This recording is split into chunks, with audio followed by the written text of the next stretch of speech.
Noong December 2, 1899, naganap ang Battle of Tirad Pass sa pagitan ng 60 sundalong Pilipino sa ilalim ni General Gregorio del Pilar at mahigit 300 sundalong Amerikano sa ilalim ni General Peyton C. March.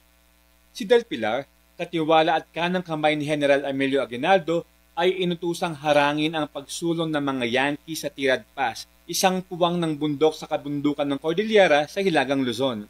Sinunod niya ang utos ni Aguinaldo na ipagtanggol ang pass para pigilan ang mga Amerikano para makapagtayo ng revolusyonaryong pinuno ng puwersang gerilya sa Isabela sa kabila ng Cordillera. Hiniling ni Del Pilar sa kanyang 60 tauhan na pumuwesto sa tuktok ng bundok kung saan mula sa kanilang kinatatayuan makikita nila ang isang buong batalyon ng 300 Amerikanong sundalo na umuusad. Kaya naman, ligtas na nakaatras si Aguinaldo at ang kanyang mga tauhan sa Hilaga. Makalipas ang ilang sandali, huminto sa pagpapaputok ang kalaban. Natigil din ang mga puwersang Pilipino kaya tumahimik ang buong lambak.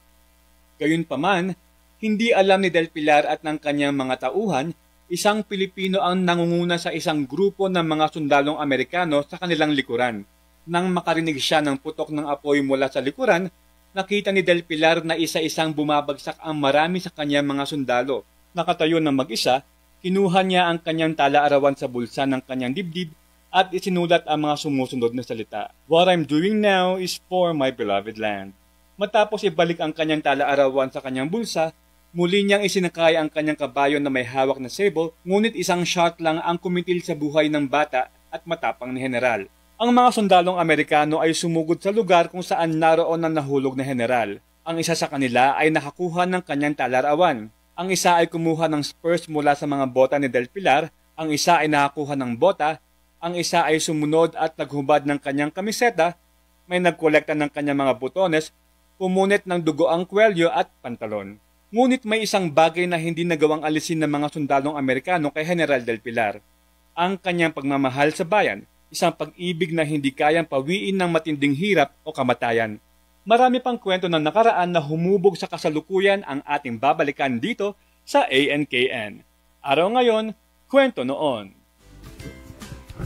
Ganun pala yung nangyari dito sa Tirad Pass, kung paano sumiklab itong labanan dito sa Tirad Pass. Grabe ngayong araw pala na ito ngayon, nangyari, no? Kasi ang pagkakaalam ko, Miss Bea, no, ang Battle of Tirad Pass, ito yung parang protection nila para makaskip si Gregorio. Sino yan, Sir Leo? si Emilio Aguinaldo. Emilio Aguinaldo. Sa laban sa mga Amerikano. Oo. So yun naman pala, no, at least sabi nga natin marami tayong nababalikan at natututunan sa mga nakaraan natin at sa mga mahilig sa history dyan. Ako, maraming pa po tayo niyan sa ating Facebook page, Morning Balitaktakan.